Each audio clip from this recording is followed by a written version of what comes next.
Hello and welcome to the new video. In the next two videos, I'll be discussing about the economics of power transmission. So power transmission economicsനെ പറ്റിയിട്ടാണ് നമ്മൾ discuss ചെയ്യാൻ പോകുന്നത്. കാരണം നമുക്ക് എന്താ പറയുക power transmission lines design ചെയ്യുന്ന സമയത്ത് the engineer must have before him the commercial aspect of the work entrusted to him. അപ്പോൾ അയാൾക്ക് അതിൽ കൊടുത്തിട്ടുള്ള കൊമേഴ്ഷ്യൽ ആസ്പെക്ട്സ് ആണ് അയാളുടെ കയ്യിൽ ഉണ്ടാവുക. അപ്പോൾ അതിനനുസരിച്ച് അയാൾ ഇതിൻ്റെ വാരിയസ് പാർട്സ് ഡിസൈൻ ചെയ്യേണ്ടി വരും. Design the various parts of the transmission scheme in a way that maximum economy is achieve.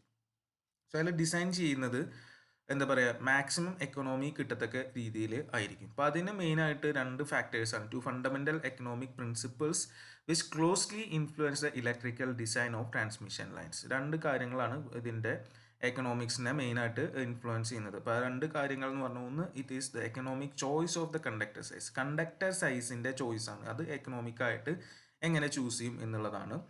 Then economic choice of transmission voltage. ഇപ്പോൾ നമ്മൾ മുന്നേ പറഞ്ഞിട്ടുള്ളതാണ് ഹൈ ട്രാൻസ്മിഷൻ വോൾട്ടേജ് ഉപയോഗിക്കാം. അപ്പോൾ അത് വളരെ ഹയർ ആവാൻ ഇരിക്കാനും പാടില്ല എന്നും പറഞ്ഞിട്ടുണ്ടായിരുന്നു. അപ്പോൾ അതെങ്ങനെ ചൂസ് ചെയ്യും എന്നുള്ളതാണ്. So economic choice of conductor size and economic choice of transmission line voltage. അപ്പോൾ ഈ ഒരു വീഡിയോയിൽ ഞാൻ മെയിൻലി ഫോക്കസ് ചെയ്യുന്നത് economic choice of conductor size ആണ്. അപ്പോൾ അതിനൊരു ലോവും കൂടി ഉണ്ട് അത് അതിനെ ഗൈഡ് ചെയ്യുന്നത്. അപ്പോൾ അതിൻ്റെ കാര്യങ്ങളാണ് നമ്മളിവിടെ മെയിനായിട്ട് ഡിസ്കസ് ചെയ്യുന്നത്. Okay. So coming to economic choice of conductor size, the cost of conductor material is generally a very considerable part of the total cost of transmission line. ഇപ്പോൾ നമുക്കറിയാം ട്രാൻസ്മിഷൻ ലൈനിൻ്റെ മെയിൻ കോസ്റ്റ് എന്ന് പറയുന്നത് എന്താ അതിൻ്റെ conductor മെറ്റീരിയലാണ്. കാരണം എന്താ വെച്ച് കഴിഞ്ഞാൽ ജനറേറ്റിംഗ് സ്റ്റേഷൻ തൊട്ടിട്ട് എവിടേക്കാണ് ഡിസ്ട്രിബ്യൂട്ട് ചെയ്യുന്നത് അതുവരെ ത്രൂ ഔട്ട് ഈ കണ്ടക്ടർ റൺ ചെയ്തുകൊണ്ടിരിക്കുകയാണ്. അപ്പോൾ അതിൻ്റെ കോസ്റ്റ് നമുക്ക് എത്രത്തോളം എക്കണോമിക്കലായിട്ട് കുറയ്ക്കാൻ പറ്റുമോ അത്രയും നല്ലത് എന്നുള്ളതാണ് പ്രൈമറി ആയിട്ടുള്ള കാര്യം. Then determination of the proper size of the conductor for the lines is of vital importance. അതുകൊണ്ട് തന്നെ പ്രോപ്പർ സൈസ് അത്രയും ഇമ്പോർട്ടൻ്റ് ആയിട്ടുള്ള കാര്യമാണ്. അപ്പോൾ അവിടെ പ്രോപ്പറായിട്ട് ചൂസ് ചെയ്ത് എത്രത്തോളം സേവ് ചെയ്യാൻ പറ്റുമോ അത് അത്രയും ആ എൻറ്റയർ ലെങ്ത് ഓഫ് ലൈനിലാണ് സേവിങ്സ് വരുന്നത്. അപ്പോൾ അതുകൊണ്ട് തന്നെ അത്രയും അറ്റ്മോസ്റ്റ് ഇമ്പോർട്ടൻ്റ് ആയിട്ടുള്ള ഒരു കാര്യമാണ്. And the most economical area of conductor is that for which the total annual cost of transmission line is minimum. So total cost of annual transmission minimum ആവത്തക്ക രീതിയിൽ എടുക്കുന്ന ഏരിയനെയാണ് most economic area of conductor എന്ന് പറയുന്നത്. So കണ്ടക്ടറിൻ്റെ size that is കണ്ടക്ടറിൻ്റെ area അത് most economical area ആവുന്നത് the area for which the total annual cost of transmission line is minimum.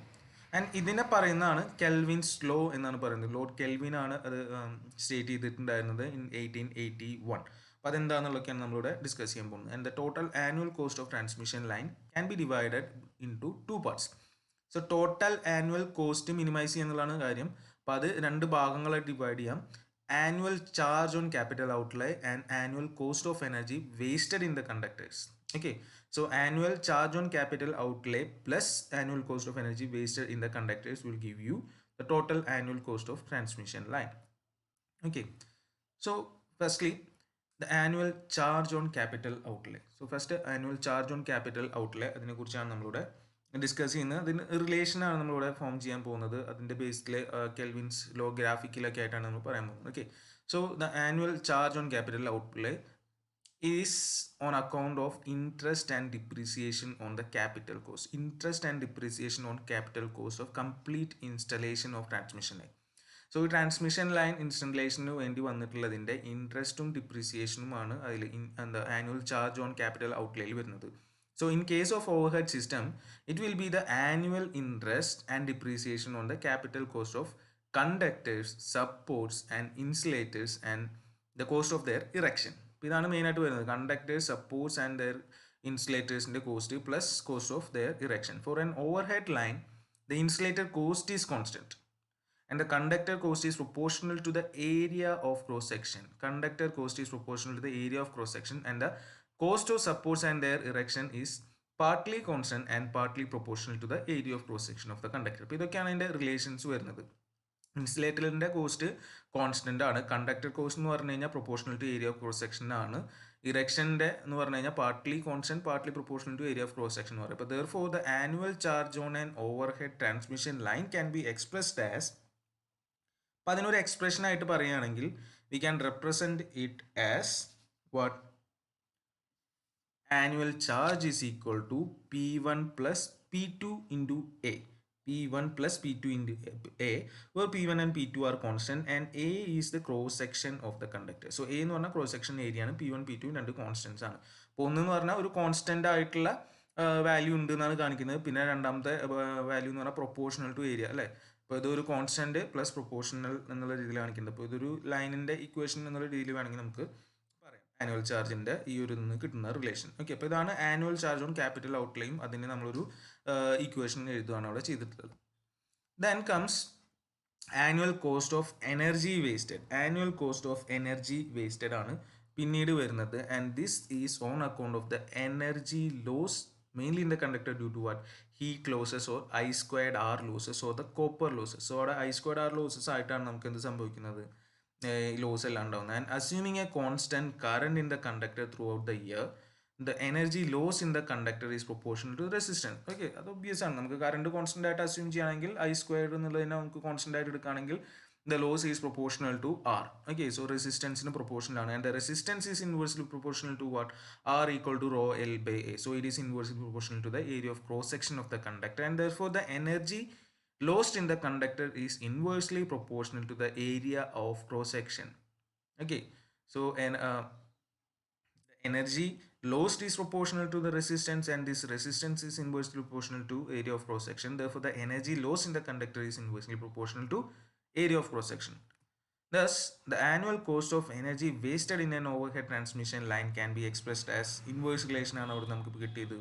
Annual cost of energy is proportional to 1 by A, or it can be equal to P3 by A, where again P3 is another constant. So ആദ്യത്തിൽ നമുക്ക് relation കിട്ടിയിട്ടുണ്ടായിരുന്നു, ഇത് രണ്ടാമത്തെ relation. നമുക്ക് രണ്ട് expressions ആണ് കിട്ടിയത്. First one is for the annual charge on capital outlay and now the second one for the annual cost of energy waste. അപ്പോൾ ഈ രണ്ടും കൂടി കൂട്ടിയതാണ് നമ്മുടെ ടോട്ടൽ എന്നുള്ളത് നമ്മൾ പറഞ്ഞിട്ടുണ്ടായിരുന്നു അല്ലേ. So therefore the total annual cost C എന്ന് പറഞ്ഞാൽ first expression plus second expression. ഫസ്റ്റത്തെ നമുക്ക് എന്തായിരുന്നു P1 plus P2 into A, second P3 by A. So ഇതായിരിക്കും നമുക്ക് ഇവിടെ കിട്ടുക. So total annual cost C equal to P1 plus P2A plus P3A അല്ലേ. ഈ കാണുന്ന എക്സ്പ്രഷനിൽ the only area of cross section A is variable. ബാക്കി P1 P2 P3 ഒക്കെ നമ്മൾ കോൺസ്റ്റൻസ് ആണ് പറഞ്ഞിട്ടുള്ളത്. Therefore the total annual cost of transmission line will be minimum if derivative of this thing, that is annual cost C with respect to A is 0. അപ്പോൾ അത് നമ്മൾ ഏറ്റവും ആദ്യം മാത്സിൽ പഠിക്കുന്ന ബേസിക് കൺസെപ്റ്റ് ആണ്. ഡെറിവേറ്റീവ് മിനിമം ആവുന്ന എയുടെ വാല്യൂ, അതിൽ നിന്ന് കിട്ടുന്ന ഡിറൈവ് ചെയ്ത് കിട്ടുന്ന എയുടെ വാല്യൂ ആണ് നമ്മളുടെ എന്തെന്ന് പറയുന്നത്, ഇതിൻ്റെ ഐഡിയൽ മിനിമം കിട്ടാനുള്ള value. So we are taking derivative of C with respect to A, that is d by d A of C equal to 0 എന്നുള്ളതാണ് നമ്മൾ എടുക്കുന്നത്. ഇപ്പോൾ ഈ ഇതിൻ്റെ ഡെറിവേറ്റീവ് എടുക്കുന്നു. P1 എന്ന് പറയുന്നത് കോൺസ്റ്റൻ്റ് ആണ്, ഡെറിവേറ്റീവ് എടുത്താൽ 0 ആയി പോകും. P2 എയുടെ ഡെറിവേറ്റീവ് എടുത്താൽ എ വരും. P3 എയുടെ ഡെറിവേറ്റീവ് എടുത്താൽ 1 ബൈ എ ആണ്, -1 by A square. So P3 by A square എന്ന് വരും. അപ്പോൾ ഈക്വൽ ടു 0 അല്ലെങ്കിൽ P2 equal to P3 by A square, or you can say that P2A equal to P3 by A, P2A equal to P3 by A എന്നുള്ള രീതിയിൽ പറയാം അല്ലേ. അപ്പോൾ ഈ P2A എന്ന് പറയുന്ന ആദ്യത്തെ എക്സ്പ്രഷനിലെ വാരിയബിൾ പാർട്ടും P3 ബൈ എ എന്ന് പറയുന്ന രണ്ടാമത്തെ എക്സ്പ്രഷനിലെ വാരിയബിൾ പാർട്ടുമാണ് വരുന്നത്. So that is variable part of annual charge equal to annual cost of energy wasted. അപ്പോൾ ആദ്യത്തെ പറഞ്ഞ നമ്മൾ ക്യാപിറ്റൽ ഔട്ട്ലേ, അതായത് variable part of the annual charge on capital outlay is equal to the annual cost of energy wasted. ഇതാണ് നമുക്ക് ഇവിടുന്ന് കിട്ടിയ relation. അപ്പോൾ ഈ സംഭവം നിന്നാണ് നമ്മൾ കെൽവിൻസ് ലോ എന്ന് പറഞ്ഞത്. അപ്പോൾ കെൽവിൻസ് ലോ നമുക്ക് വേണമെങ്കിൽ ഒന്നും കൂടി റീസ്റ്റേറ്റ് ചെയ്യാം. Most economical area of conductor is that for which the variable part of annual charge is equal to total cost of energy losses per year. അപ്പോൾ ആ രണ്ട് കാര്യങ്ങളും ഈക്വൽ ആവുന്ന രീതിയിൽ വരുന്ന ആ ഒരു ഏരിയ ഓഫ് കണ്ടക്ടർ ആണ് ഏറ്റവും മോസ്റ്റ് എക്കണോമിക്കൽ ആയിട്ടുള്ളത് എന്നുള്ളത് വേറെ പറയാം. അപ്പോൾ ഇതാണ് കെൽവിൻസ് ലോ എന്നുള്ളത് കൊണ്ട് ഉദ്ദേശിക്കുന്നത്. Most economical area of conductor is that for which the variable part of annual charge is equal to the cost of energy losses per year അല്ലേ. അപ്പോൾ അതിൽ ഏറ്റവും ആദ്യം നമ്മൾ പറഞ്ഞിട്ടുണ്ടായിരുന്നത് എന്തായിരുന്നു, annual charge on capital outlay capital cost of energy wasted in conductors ആണ് മൊത്തം വരുന്നത്. അപ്പോൾ ഇത് മിനിമം ആക്കുന്ന രീതിയിലുള്ള എന്താ പറയുക കണ്ടക്ടർ സൈസ് എന്ന രീതിയിലാണ് പറഞ്ഞത്. സോ ഫൈനലി അതിൽ നമുക്ക് ഇങ്ങനെ ഒരു കൺക്ലൂഷനിലേക്കും കൂടി നമ്മൾ എത്തി നിൽക്കുകയാണ്. ഓക്കെ. ഇപ്പോൾ ഈ പറഞ്ഞ കാര്യങ്ങൾ നമുക്കൊരു ഗ്രാഫിക്കൽ റെപ്രസെൻറ്റേഷൻ എന്നുള്ള രീതിയിൽ വേണമെങ്കിൽ കാണിക്കാം. അപ്പോൾ നമ്മൾ ടോട്ടൽ ആനുവൽ കോസ്റ്റ് എന്ന് പറഞ്ഞു കഴിഞ്ഞാൽ രണ്ട് കാര്യങ്ങളുടെ സമ്മ എന്ന് പറഞ്ഞു. Annual charge on capital outlay, പിന്നെ നമ്മുടെ annual cost of energy wasted. ഇപ്പോൾ ആനുവൽ ചാർജ് ഓൺ ക്യാപിറ്റൽ ഔട്ട്ലേയുടെ റിലേഷൻ നമുക്ക് ഉണ്ടായിരുന്ന P1 പ്ലസ് P2 ആണ്. അതൊരു ലൈനിൻ്റെ സ്ട്രേറ്റ് ലൈനിൻ്റെ ഇക്വേഷൻ ആണ്. അല്ലെ P1 y equal to mx plus C എന്ന് പറയുന്ന പോലെ mxന് പകരം a ആണ്. ഇപ്പോൾ ഇവിടെ നമ്മൾ എക്സ് ആക്സിസ് ആയിട്ട് എടുത്തിട്ടുള്ളത് a ആണ് നമ്മുടെ ഏരിയ ഓഫ് ക്രോസ് സെക്ഷൻ. ഇവിടെ നമ്മൾ എടുത്തിട്ടുള്ള ആനുവൽ കോസ്റ്റ് ആണ് അതിൻ്റെ. അപ്പോൾ ഈ P1 എന്ന് പറഞ്ഞതുകൊണ്ട് P1 പ്ലസ് എന്ന് പറഞ്ഞൊരു y ഇൻ്റർസെപ്റ്റ് ഉണ്ട്. അപ്പോൾ ഈ ഒരു പോയിന്റ് നമ്മുടെ P1 ആയിരിക്കും, ഈ കാണുന്നത് P1 പ്ലസ്, പിന്നെ സ്ട്രേറ്റ് ലൈൻ ആണ് വിത്ത് സ്ലോപ്പ് a. അപ്പോൾ അതാണ് നമ്മളോട് വരച്ചിട്ടുള്ളത്. അതേപോലെ തന്നെ നമുക്ക് രണ്ടാമത്തെ റിലേഷൻ കിട്ടിയിട്ടുള്ളത് annual cost of energy wasted എന്ന് പറഞ്ഞാൽ എന്താ കിട്ടിയാണ് P3/A, ഇൻവേഴ്സ്ലി പ്രൊപ്പോർഷണൽ ആണ്. ഇൻവേഴ്സ് റിലേഷൻ എന്ന് പറഞ്ഞാൽ റെക്ടാംഗുലർ ഹൈപ്പർബോളയാണ് വരിക. സോ ഈ സെക്കൻഡ് കർവ്, ഈ കാണിക്കുന്ന റെക്ടാംഗുലർ ഹൈപ്പർബോളയാണ് നമ്മളുടെ annual cost of energy wasted. അപ്പോൾ ആദ്യത്തെ വൺ സ്ട്രേറ്റ് ലൈൻ കിട്ടി, രണ്ടാമത്തെ റെക്ടാംഗുലർ ഹൈപ്പർബോള കിട്ടി. ഇത് രണ്ടും കൂടി കൂട്ടുന്നതാണ് നമ്മൾ ടോട്ടൽ ആനുവൽ കോസ്റ്റ് എന്ന് പറയുമ്പോൾ. രണ്ടും കൂടി കൂട്ടുക പറഞ്ഞാൽ ഈ രണ്ട് കർവുകളും ആഡ് ചെയ്യാന്നുള്ളത് പറയാം. രണ്ട് കർവും ആഡ് ചെയ്ത് നമുക്ക് ഇങ്ങനെ ഒരു കർവാണ് വരിക. അതിന് മേലെ കാണിച്ചിട്ടുള്ള ഈ 3 എന്ന് പറയുന്ന കർവാണ് P1 plus P2 plus P3A curve. ഇതിനെ നോക്കിക്കഴിഞ്ഞാൽ നമുക്ക് കാണാം, എന്താ പറയുക, ഒരു ഹയർ വാല്യൂ നിന്ന് ഗ്രാജുവലി കുറഞ്ഞു വന്നു, ഏരിയ കൂടുന്നതിനനുസരിച്ച് കുറഞ്ഞു വന്നു, ഒരു ലോവസ്റ്റ് വാല്യൂ എത്തി വീണ്ടും ഇൻക്രീസ് ചെയ്ത് പോകുന്നുണ്ട്. അപ്പോൾ ഇതിൽ നോക്കിക്കഴിഞ്ഞാൽ നമുക്ക് മനസ്സിലാക്കേണ്ട കാര്യം എന്താ, ഈ ലോവസ്റ്റ് പോയിന്റ് എന്ന് പറയുന്നതിന് കറസ്പോണ്ടിങ് ആയിട്ടായിരിക്കും നമ്മുടെ ആനുവൽ കോസ്റ്റ് മിനിമം ആവും. നമുക്ക് ആനുവൽ കോസ്റ്റ് മിനിമൈസ് ചെയ്യാന്നുള്ളതാണ് നമ്മുടെ മെയിൻ ആയിട്ടുള്ള എയിം. അപ്പോൾ ഈ ഒരു കർവിലെ ലോവസ്റ്റ് പോയിന്റ് തന്നെ ആയിരിക്കും നമ്മളുടെ കറസ്പോണ്ടിങ് ആയിട്ടുള്ള ഏരിയ ആണ് നമ്മളുടെ എന്താ പറയുക ആനുവൽ കോസ്റ്റ് മിനിമൈസ് ചെയ്യുന്ന ഏരിയ എന്ന് പറയാം. അപ്പോൾ അതുകൊണ്ടാണ് അതിൻ്റെ ഡെറിവേറ്റീവ് ആ പോയിന്റിൽ നമുക്ക് 0 കിട്ടുന്നതെന്നുള്ളതൊക്കെ നമ്മൾ മുന്നേ പഠിച്ചിട്ടില്ല ഡെറിവേറ്റീവിൻ്റെ ആ ഒരു ഇൻ്റർപ്രിട്ടേഷൻ. അപ്പോൾ ഗ്രാഫായിട്ട് പ്ലോട്ട് ചെയ്തിട്ട് അതിൻ്റെ ലോവസ്റ്റ് പോയിന്റ് എടുത്താൽ മതി. ആ പോയിന്റിൽ വരുന്ന ഏരിയ ആണ് നമ്മളുടെ ഏറ്റവും എക്കണോമിക് ആയിട്ടുള്ള ഏരിയ. അപ്പോൾ അത് ഗ്രാഫിക്കൽ റെപ്രസെൻറ്റേഷൻ ആണ് കെൽവിൻസ് ലോയുടെ ഈ കാണുന്നത്. So then there are some limitation for this Kelvin's law. ഈ കെൽവിൻസ് ലോ നമുക്ക് അത്യാവശ്യം നല്ല ഇതാണെങ്കിലും often considerable difficulty is there in applying it to the proposed scheme of power transmission. ഇപ്പോൾ ചില പ്രാക്ടിക്കൽ ലിമിറ്റേഷൻസ് ഒക്കെ ഉണ്ട്. ഇപ്പോൾ നമ്മൾ പറഞ്ഞത് ഇത്ര സിമ്പിളായിട്ട് പറഞ്ഞ കാര്യമാണെങ്കിലും, one, it is not easy to estimate the energy loss in the line without the actual load curve which are not available at the time of estimations. അപ്പോൾ നമുക്ക് ആക്ച്വൽ ലോഡ് കർവ് ഉണ്ടെങ്കിലാണ് കറക്റ്റായിട്ട് എനർജി ലോസ് ഒക്കെ predict ചെയ്യാൻ പറ്റുള്ളൂ. അല്ലാണ്ട് ഇത് construct ചെയ്യുന്നതിന് മുന്നേ തന്നെ, ലൈനൊന്നും സെറ്റപ്പ് ചെയ്യുന്നതിന് മുന്നേ തന്നെ നമുക്ക് അതിൻ്റെ ഡാറ്റയും നമ്മുടെ കയ്യിൽ ഉണ്ടായിരിക്കില്ല. So data will not be available at the time of estimation. നമ്മൾ ഏറ്റവും ആദ്യം എസ്റ്റിമേഷൻ ആണല്ലോ ചെയ്യുന്നത്. അപ്പോൾ ആ സമയത്ത് ഇതൊന്നും നമ്മുടെ കയ്യിൽ ഉണ്ടാവില്ല. പ്രോപ്പർ ആക്ച്വൽ കർവ് കിട്ടിയാൽ തന്നെയാണ് നമുക്കത് പറയാൻ പറ്റുള്ളൂ. Then the assumption that annual cost on account of interest and depreciation on the capital outlay is in the form P1 plus P2A is strictly speaking not true. നമ്മൾ P1 plus P2A എന്നുള്ള രീതിയിലാണ് എടുത്തിട്ടുള്ളത്. എന്താ, annual cost on capital outlay, ഇൻട്രസ്റ്റും ഡിപ്രീസിയേഷനും കൂട്ടിയിട്ടുള്ളത് ഒരു constant പാർട്ടും ഉണ്ട്, proportional to area of conductor പാർട്ടും ഉണ്ടെന്ന് പറഞ്ഞിട്ടാണ് P1 പ്ലസ് P2A എടുത്തിട്ടുള്ളത്.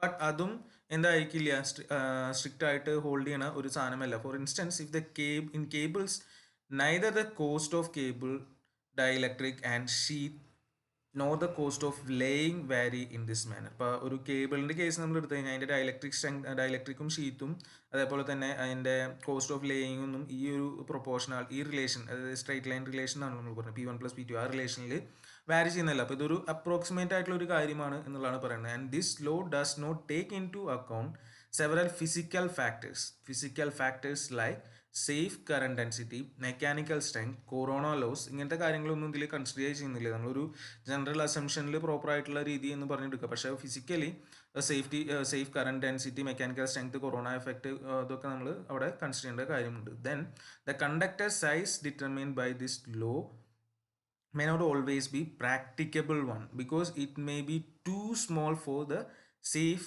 Carrying of necessary current. ഈ ഒരു ലോ വെച്ചിട്ട് നമ്മൾ, ഞാൻ നേരത്തെ പറഞ്ഞ കർവിൻ്റെ ഏറ്റവും ലോവസ്റ്റ് പോയിന്റ് അല്ലെങ്കിൽ മറ്റേ കണ്ടീഷൻ സാറ്റിസ്ഫൈ ചെയ്യുന്ന രീതിയിൽ നമ്മൾ area of cross section choose ചെയ്യുകയാണെങ്കിൽ ചില കേസിൽ this value of area of cross section will become too small for the safe carrying of necessary current. അപ്പോൾ അത് വളരെ വളരെ ചെറുതാവും സേഫ് ക്യാരിയിങ്. അപ്പോൾ അതൊരു ഇഷ്യൂ വരാം. പിന്നെ interest and depreciation on capital outlay cannot be determined accurately. അപ്പോൾ അത് ഇല്ലാത്തൊരു കാര്യം തന്നെയാണ്. ഇൻട്രസ്റ്റും ഡിപ്രീസിയേഷനും നമുക്ക് കറക്റ്റായിട്ട് ആക്യുറേറ്റ് ആയിട്ട് ഡിറ്റർമിൻ ചെയ്യാൻ പറ്റില്ല. അപ്പോൾ ഇതൊക്കെയാണ് ഈ കെൽവിൻസ് ലോ സിമ്പിളായിട്ട് അപ്ലൈ ചെയ്യാമെന്ന് പറഞ്ഞു കഴിഞ്ഞാലും അതിനുള്ള കുറച്ച് ഡിസഡ്വാൻറ്റേജസ് ഓർ ലിമിറ്റേഷൻസ് എന്നുള്ള രീതിയിൽ നമുക്ക് പറയാം. ഓക്കെ.